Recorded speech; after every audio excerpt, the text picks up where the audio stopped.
यहाँ पर दाऊद परमेश्वर का भजन गा रहा है और भजन के द्वारा अपनी परिस्थिति को परमेश्वर के सामने रख रहा है।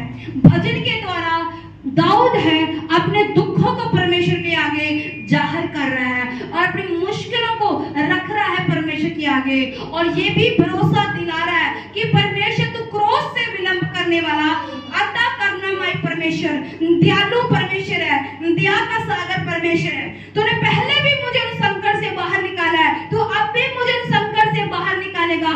इसलिए परमेश्वर मैं हमेशा तुझे पुकारता रहूंगा। हाँ परमेश्वर, मैं तुझे हमेशा ही पुकारता रहूंगा। Hallelujah, hallelujah, hallelujah. बाइबल बताती है कि दाऊद राजा बहुत बार संकट में पड़ा, बहुत बार दुखों में गया, बहुत बार उसके ऊपर ऐसी ऐसी मुसीबतें आई जिसे वो झेलने से असमर्थ था, पर उसने झेला सब कुछ और सामना किया उन सब हालातों का, उन सब तकलीफों का उसने सामना किया, क्योंकि वो जानता था कि यहोवा उसके संग है। हालेलुया। क्योंकि वो जानता था, बचपन से परमेश्वर ने उसे मसा किया था। वो जानता था जिस जंगल में वो रहा करता था, उस जंगल के भेड़ भालू शेर भी उसको कुछ बिगाड़ ना पाए, बल्कि ये उनका सामना करता था और उनको ही मार डालता था, उनको ही फाड़ खा जाता था। इसलिए वो जानता था कि यहोवा मेरे संग है, उसका आत्मा मेरे साथ है। हालेलुया। इसलिए वो अपने दर्द को परमेश्वर के सामने बयान करे, भजन संहिता में लिखकर अपने दुख को परमेश्वर के सामने व्यक्त कर रहे हैं। और वो जानता है मेरा ये लिखा जाना, ये जो लिखा जाना है, ये मेरे लिए बरकत लेके आ रहा है, ये आशीष लेके आ रहा है, ये छुटकारा लेके आ रहा है। Hallelujah, hallelujah. हम वचन को पढ़ते हैं, वचन को सुनते हैं, पर हम वचन के ऊपर अमल नहीं करते। ये बाइबल हजारों सालों पहले लिखी गई।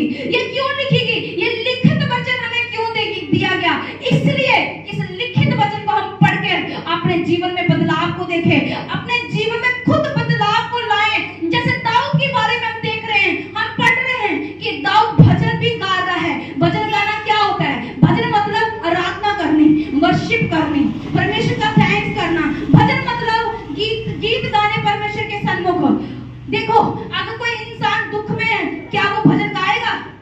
वो नहीं गाएगा, क्योंकि उसके मुख से भजन नहीं निकलेंगे। पर दाऊद यहाँ भजन गा रहा है, वो महिमा कर रहा है, भजन गा के लिख रहा है, और उसके अंदर से भावनाएं निकल रही है प्रभु के प्रति, प्रेम निकल रहा है प्रभु के प्रति, और उसकी दिलेरी निकल रही है प्रभु के प्रति। वो उस दिलेरी को, भावना को, प्रेम को, उस सामर्थ को वो कागज पर उंडेल रहा है। Hallelujah, hallelujah. वो क्यों उंडेल रहा है? क्यों उंडेल रहा है? वो इसलिए उंडेल रहा है कि आने वाले समय में हम जैसे लोग पढ़कर, सुनकर, समझकर, उसके ऊपर चलकर अपने जीवन को व्यतीत करें, अपने जीवन को एक सही दिशा दे सकें। Hallelujah, hallelujah, hallelujah. आज मेरा विश्वास है जब आप परमेश्वर के कलाम को लेंगे तो आप केवल उसे पढ़ने वाले नहीं, केवल सुनने वाले नहीं, बल्कि उसके ऊपर चलने वाले बनेंगे। हालेलुया। मैं आपको दावे के साथ ये कह सकती हूँ, जब तक आप परमेश्वर के वचन को, मैं केवल पढ़ने की बात नहीं करती हूँ, आप पढ़कर उसके ऊपर चलेंगे नहीं, आप अपने जीवन में फलों को नहीं लेके आ सकते। आपके जीवन में फल तभी आएंगे जब आप उसके ऊपर चलेंगे, आप लेकर चलेंगे कि परमेश्वर ऐसा कहता है। यहाँ दाऊद संकट में है, दाऊद सहायता की मांग कर रहा है। कैसे कर रहा है? भजन गाकर, अपने दुख में भी वो स्थिर रहकर, वो अपने दुख को भी अनंत में लेता हुआ क्या कर रहा है? भजन लिख रहा है और गा रहा है, और परमेश्वर की महिमामय प्रताप को वो दिखा रहा है कि वो वही परमेश्वर है जिसने मुझे पहले भी छुड़ाया, वो आज भी मुझे छुड़ाएगा। Hallelujah, hallelujah. जब तक हम वचन को पढ़कर उसके ऊपर चलते नहीं हैं, सुधार नहीं लाएंगे अपने जीवन में, तब तक हमारा यहाँ आना, यहाँ बैठना, आराधना करना, ये सब विफल है। कोई फायदा नहीं है इसका। अपने अपने घर में हम चलते हैं, क्यों गर्मी में बैठे हुए हैं, क्यों यहाँ टाइम व्यतीत कर रहे हैं, कोई फायदा नहीं है। पर अगर हम वचन को सुनकर, हम मानते हैं, वचन के ऊपर चलते हैं, हम पूरा उस वचन को करते हैं, डेफिनेटली ये जो 2.5-3 घंटे बैठ रहे हैं, गर्मी में बैठ रहे हैं, हमारे जीवन में 100 गुना फलों को लेके आएगा। आमीन, आमीन। हमने देखा है जिन लोगों ने, आज लोगों की आप चर्च देख रहे हैं, ग्रो हो रही है, इतने लोग बढ़ रहे हैं। आज खुदा के दासों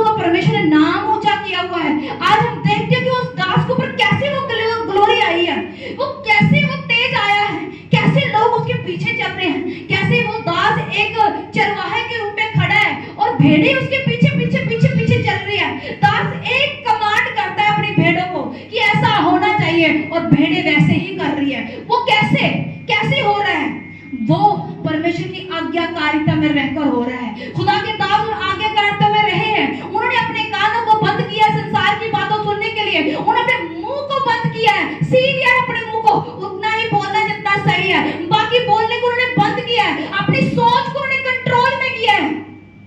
इसलिए वो आज बड़े सामर्थ्य चरवाहे बन पाए हैं, और उनकी भेड़ें उनकी आवाज को सुन रही है। क्योंकि खुदा का कलाम कहता है, जो मेरी भेड़ है वो मेरी आवाज को सुनेगी। Hallelujah, hallelujah. अगर आप और मैं चाहते हैं, आप चाहते हो कि मेरा परिवार मेरी सुने, आप चाहते हो आपका फाइनेंस आपकी सुने, आप चाहते हो आपका शरीर आपकी आवाज को सुने, कि कोई बीमारी ना आपके शरीर में, आपके घर में कोई कर्जा ना हो, कोई गरीबी ना हो, आपकी फैमिली बड़े अच्छे से सलीके से रह रही हो, तो सबसे पहले हमें क्या करना पड़ेगा? हमें खुद आज्ञाकारिता में रहना पड़ेगा। हमें खुद बाइबल के अनुसार जीवन को जीना पड़ेगा। जब तक हम खुद उस बाइबल के जीवन से हम सीखते नहीं, चलते नहीं बाइबल के ऊपर, हम कभी फल नहीं लेके आएंगे। गवाहियां आएंगी, परमानेंट नहीं होंगी, वो चली जाएंगी, आएंगी वो चली जाएंगी, आएंगी वो चली जाएंगी, वो सदा के लिए नहीं रहेगी। एक पल के लिए आपको लगेगा परमेश्वर मुझसे बड़ा प्यार करता है, वो मुझे इतनी गवाहियां दे रहा है, हाँ वो सबसे प्रेम करता है, वो अधिक करुणामय परमेश्वर है, वो दया का सागर है, वो कभी छोड़ता नहीं, कभी त्यागता नहीं। एक माँ अपने बच्चे को छोड़ के चली जाती है, पर हमारा पिता जो स्वर्गीय परमेश्वर, वो कभी हमें छोड़ता नहीं, कभी त्यागता नहीं। पर ऐसा क्या हो जाता है? सुख आया था, चला गया। अब क्यों दुख आ गया? वो दुख हमारी ही गलतियों के कारण आया, क्योंकि हमने आज्ञाकारिता नहीं की। हमने परमेश्वर के कलाम के ऊपर ध्यान तो लगाया, पर अपना चित्त उसके ऊपर नहीं टिकाया, अपना मन उसके ऊपर नहीं टिकाया। और जब हम मन नहीं टिकाते हैं, अपने चित्त को नहीं लगाते हैं, अब हम कभी भी फलों को लेकर नहीं आते हैं। Hallelujah, hallelujah.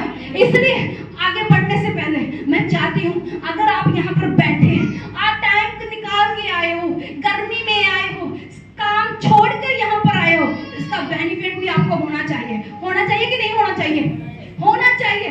आप जैसे आए हो वैसे वापस ना जाए, आपका हृदय जैसे आया वैसा वापस ना जाए। अगर आप दुखी है तो आप सुख लेके जाए, यहाँ से दुख लेके अपने घर में मत जाए। जैसे ऐसे वैसे चले गए, कोई फायदा नहीं है। जैसे आए वैसे ना जाए, बल्कि परमेश्वर की शांति को लेके जाए, वो आपके लिए फायदा है। हालेलुया।